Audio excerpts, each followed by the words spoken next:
The harsh fluorescent lights of Boston General buzzed overhead, washing everything in a pale, merciless glow.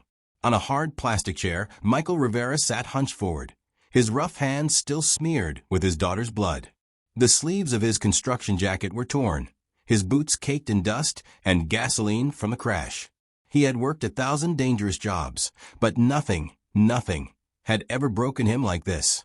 Just beyond the double doors, his 8-year-old daughter, Emma, lay unconscious.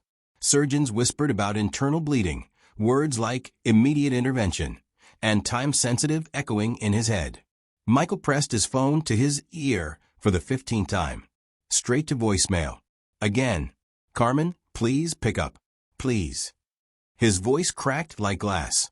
A nurse with a clipboard approached, her tone firm but not unkind. "Mr. Rivera, the divorce decree states joint medical decisions. We can't authorize surgery without your ex-wife's consent." Michael's throat closed. "She's not answering. She's in Denver, some damn rehab. She won't answer. My daughter is dying in there." The nurse's expression softened, but her words remained cold with policy. "I'm sorry, sir. My hands are tied." Michael dropped his phone, burying his face in trembling hands. The smell of antiseptic burned his nose. He could still hear Emma's small voice in the back of the car, laughing about extra cheese for their pizza night, right before the world exploded into screeching metal. Then a soft touch, a manicured hand, cold against the warmth of his shoulder. A diamond ring caught the light. "I know that feeling," a woman's voice whispered. Michael looked up. Standing above him was a woman who didn't belong in this place, not with her tailored black coat, her sleek blonde hair, her Italian leather heels. Yet her blue eyes carried a weight he recognized instantly: grief. "What?" he rasped. She sat beside him, uninvited but certain. The feeling of being completely alone in a hospital waiting room, helpless, praying anyone would sit down and say, "You're not alone."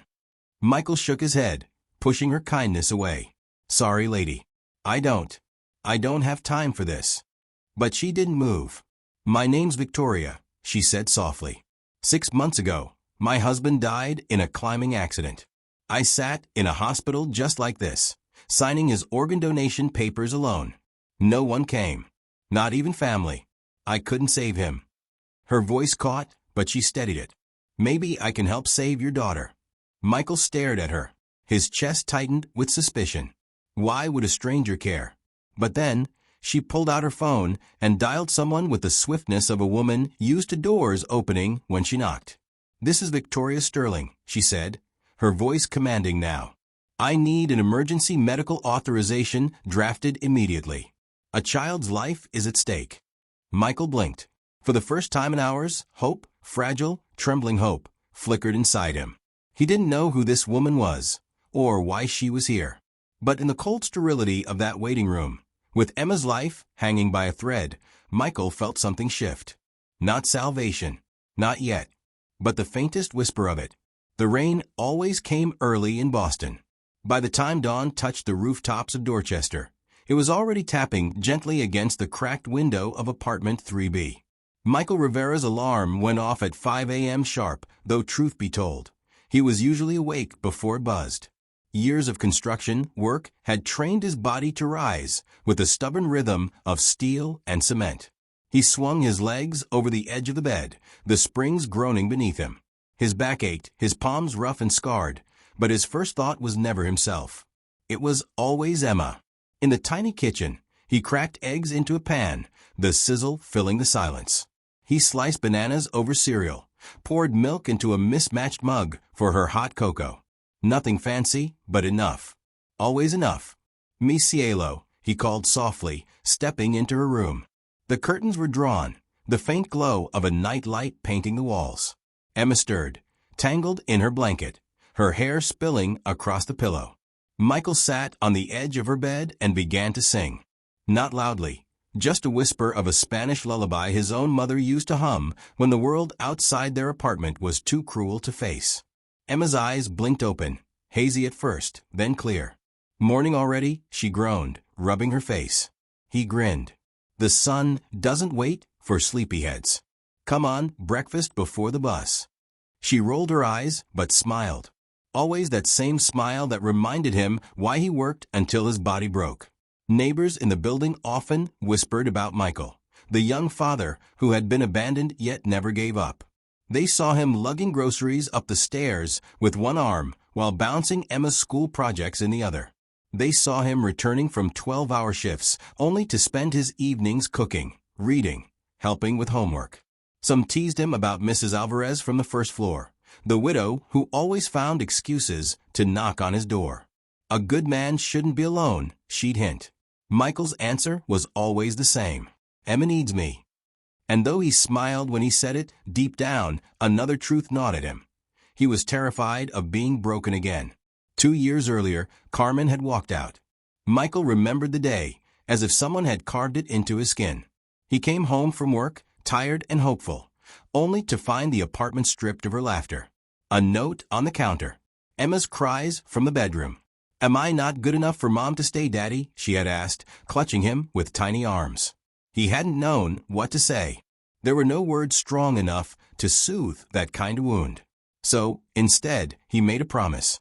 "I will never leave you. I will never make you feel unwanted."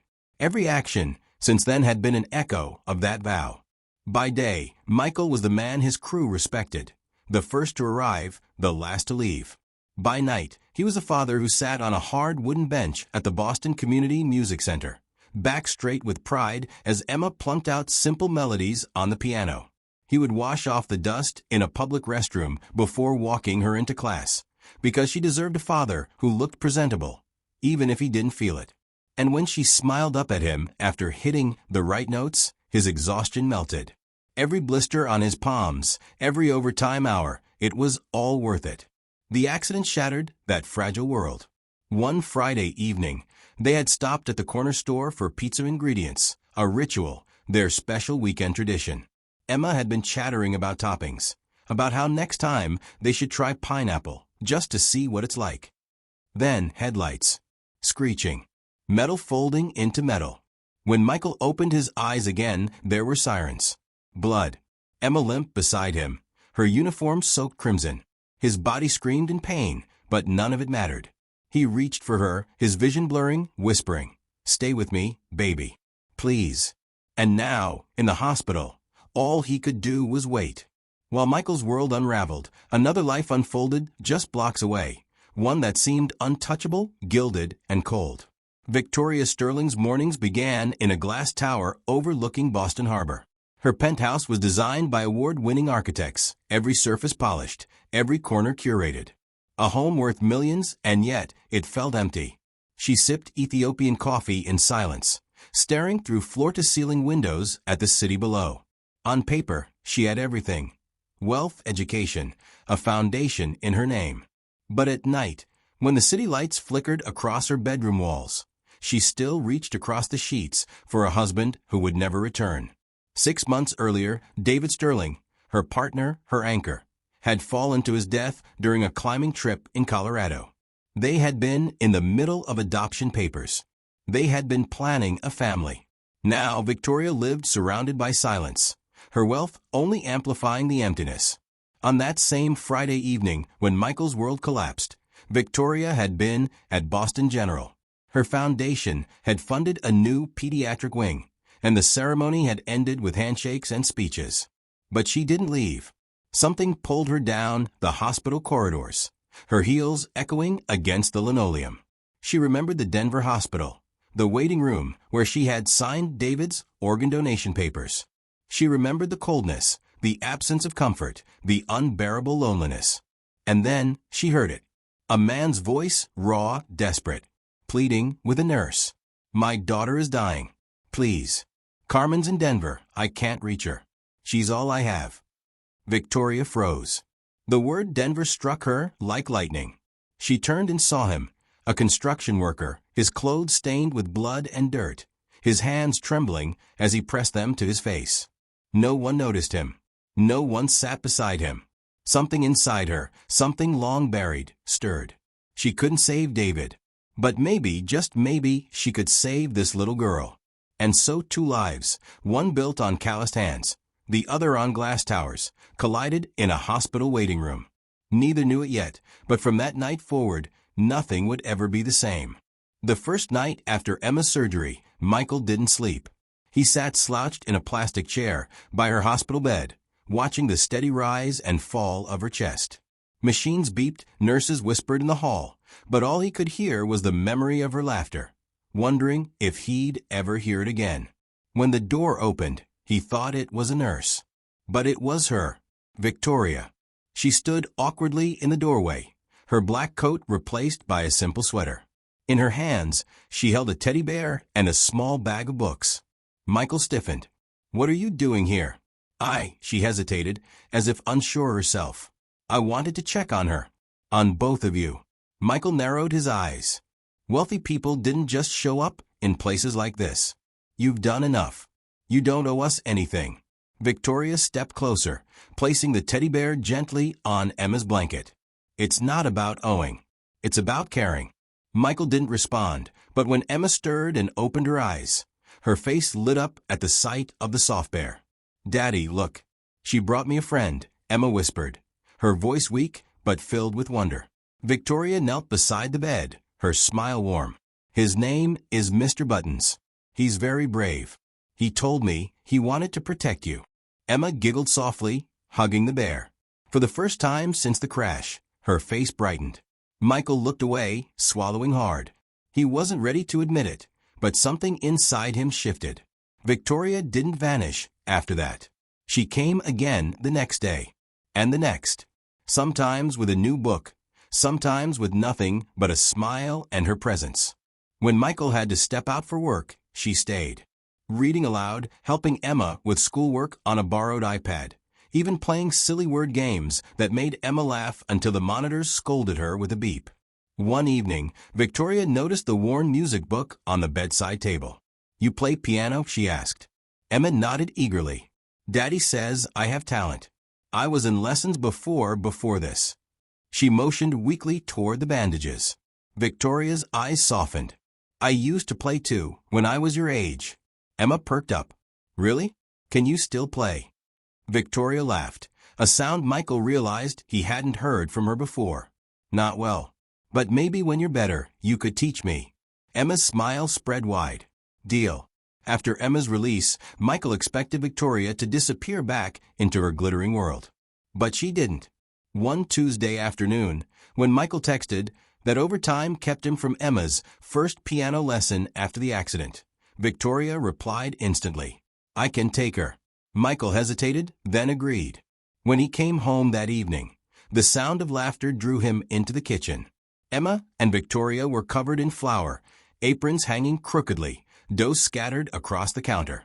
"We baked cookies to celebrate," Emma announced, proudly holding up a misshapen lump. Michael froze in the doorway, watching this woman, this stranger from another life, gently guide his daughter's hands through folding dough. She didn't look like a billionaire. She looked like she belonged. And so, without planning it, Victoria became part of their lives. Dinner once a week became dinner 3 times a week. Michael taught her how to roll tortillas the way his mother had. She told Emma stories about Paris, Nairobi, Rio, places the girl had only seen in textbooks. "Why don't you stay after dinner and watch a movie with us?" Emma asked one evening, her voice filled with hope. Michael started to object, but Victoria smiled. "I'd love to." And so they sat, 3 across on the old sofa. Emma nestled between them, wrapped in a blanket. An animated movie flickered across the screen, but Michael hardly saw it. When Emma's head slipped against Victoria's shoulder and she fell asleep, Michael felt something he hadn't in years. Peace. The first time he visited her penthouse, Michael felt out of place immediately. Marble floors, walls of glass, furniture that looked too expensive to sit on.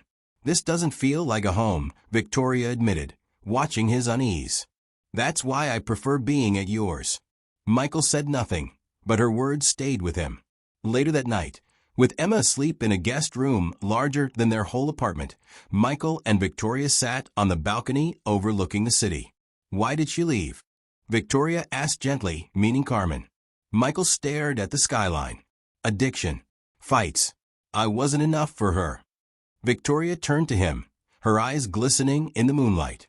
You're more than enough. You're an incredible father, Michael. Emma is lucky to have you. Their fingers brushed on the railing. Neither pulled away. Weeks became months. They cooked together, laughed together, built routines together.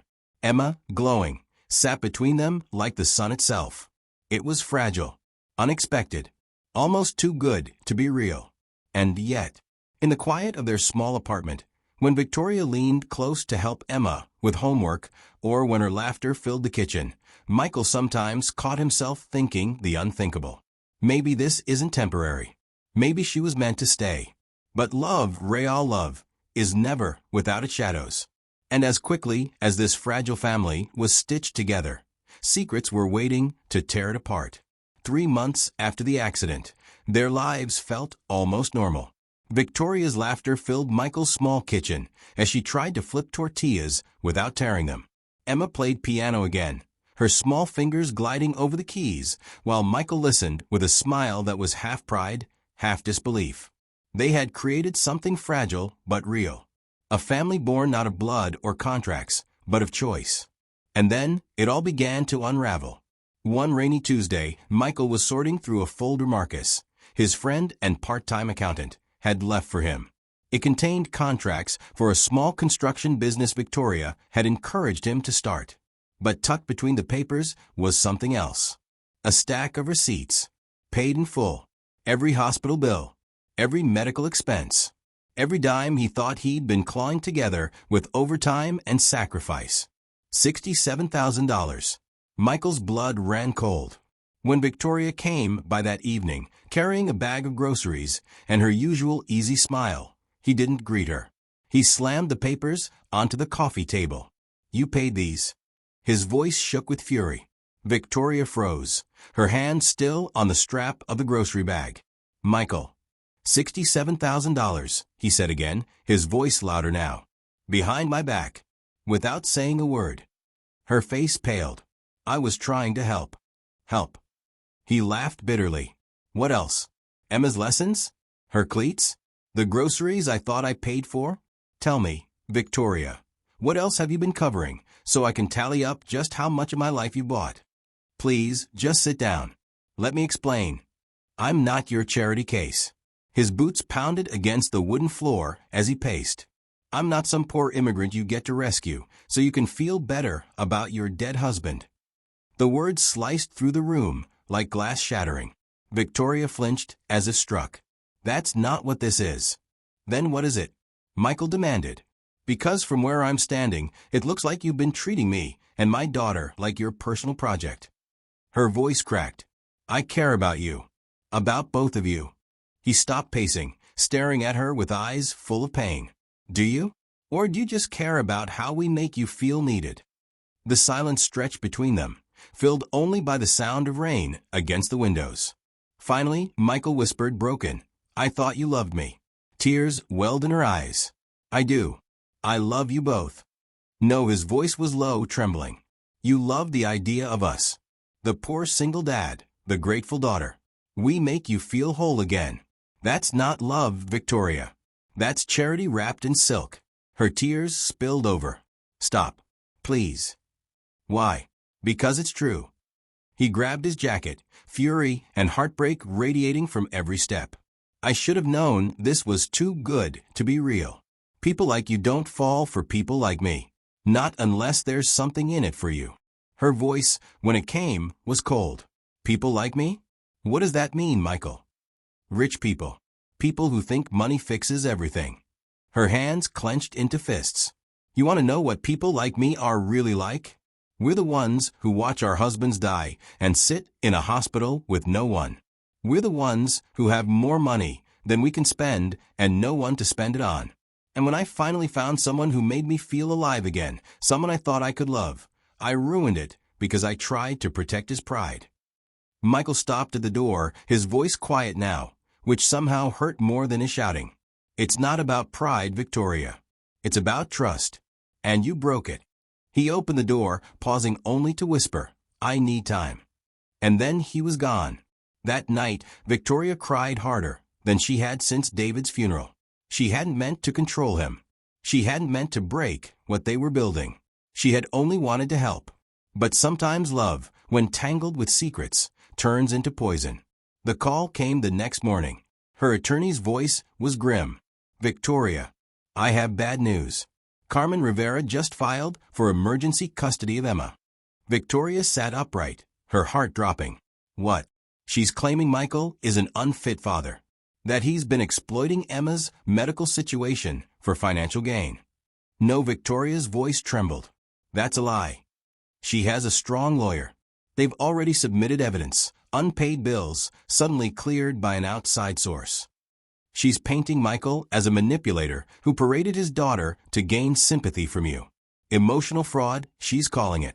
Victoria's blood ran cold. The bills. The very bills I paid.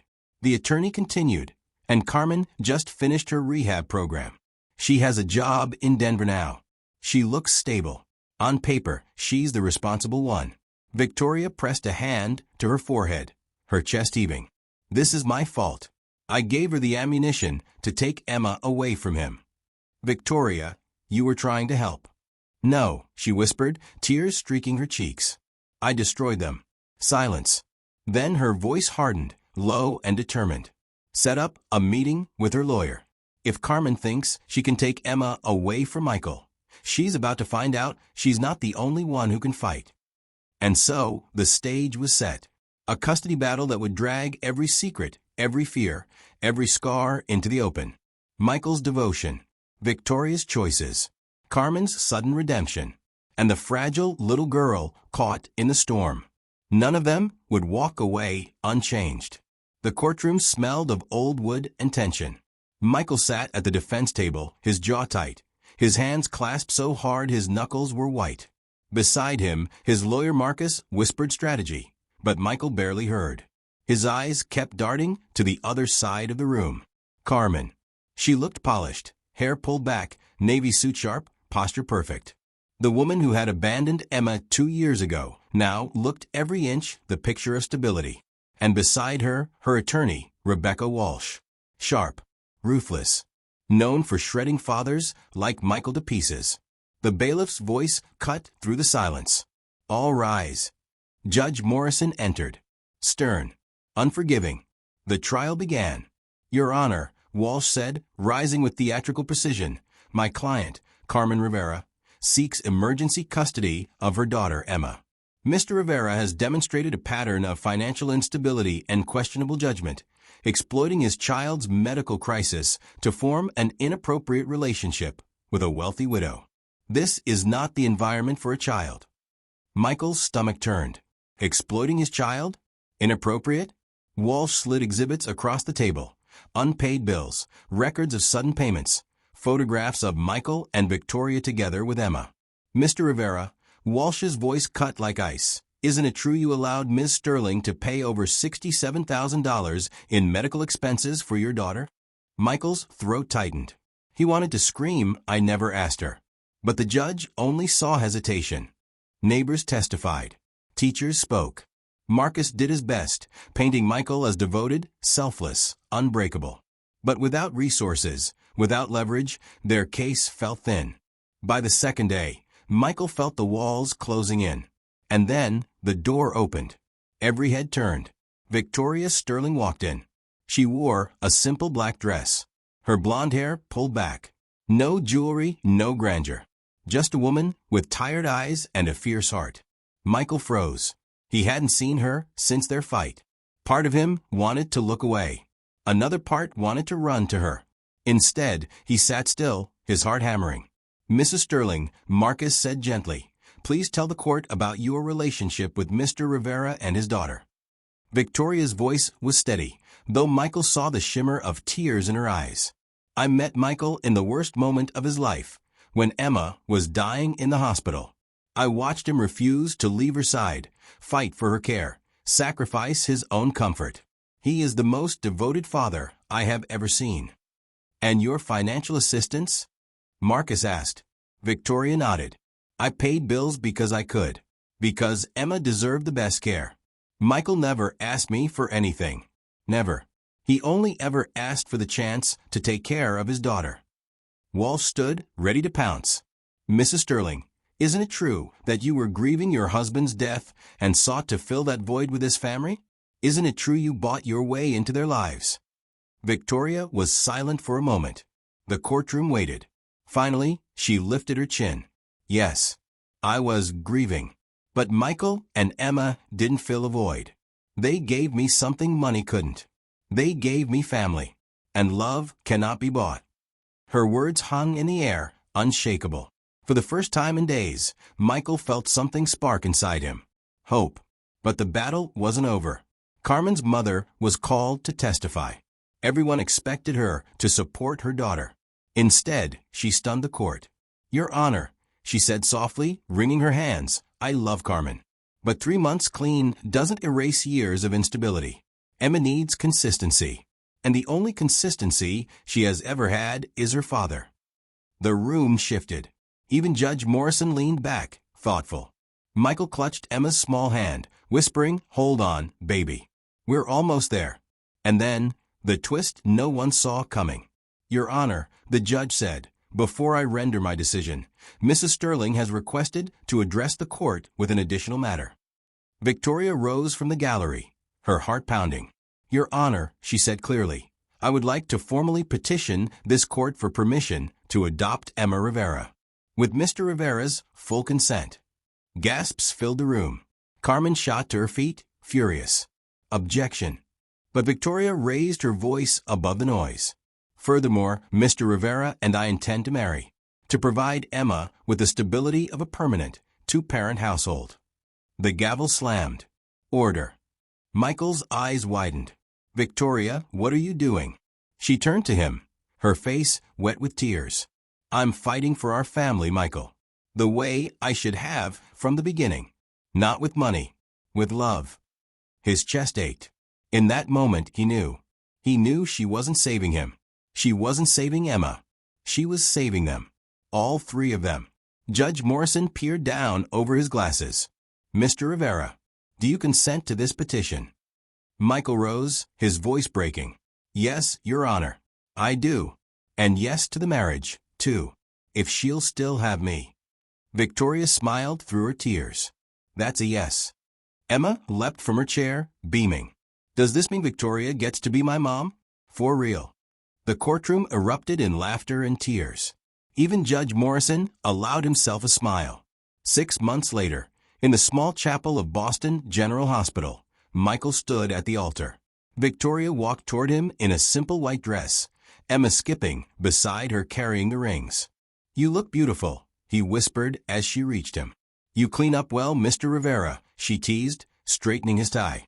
The ceremony was simple. The vows were heartfelt. When the rings were exchanged, Emma threw her arms around both of them. Finally, she whispered, now we're officially a family. The reception wasn't held in Victoria's penthouse or Michael's cramped apartment. It was in their new home, chosen together, filled with mismatched furniture and laughter. String lights glowed in the backyard. Music played in both English and Spanish. Michael raised his glass, nervous. A year ago, I thought my life was ending. Tonight, I know it was just beginning. Victoria, you didn't just save Emma's life. You saved mine. You taught me that asking for help isn't weakness.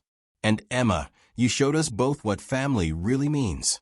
Victoria took the mic, her voice trembling. I used to think I had everything, but I was just existing. Michael and Emma taught me how to live, how to love, and yes, how to survive the world's worst dad jokes. The crowd laughed. Michael blushed. Emma shouted, they really are terrible. And for the first time in years, Michael's heart felt whole. 2 years later, the backyard was alive again, this time with neighborhood kids building birdhouses under Michael's guidance. Emma, now 10, sorted nails at the picnic table, bossy as ever. You're doing it wrong, Dad. Michael grinned. I've been building things since before you were born. Yeah, she shot back. And you've been doing them wrong since before I was born. Victoria emerged from the house, her hand resting on her rounded belly, glowing with life. How are my workers doing? She asked. Emma smirked. Your husband's being stubborn. Michael wrapped an arm around Victoria, kissing her forehead. Stubborn builds houses. and families. Emma rolled her eyes, but smiled. Good. Because when I go to college to be a doctor, someone's got to keep him in line. Victoria laughed, her eyes filling with tears. Pregnancy hormones, she whispered, though Michael knew better. They stood together, watching Emma chatter, the backyard buzzing with life. And Michael thought, sometimes the best families aren't born. They're built out of broken pieces, stubborn love, and second chances. Victoria squeezed his hand. You're not alone anymore, she whispered. Michael kissed her knuckles, whispering back, none of us are. The sun set on their backyard, messy, loud, imperfect, but whole. Because sometimes the greatest love stories begin not with fireworks, but with 4 simple words. You're not alone anymore. And now I ask you, the listener, do you believe that love can heal the deepest fractures? That family can be chosen, built from brokenness into something whole? Share your thoughts because maybe, just maybe, someone out there needs to hear your answer.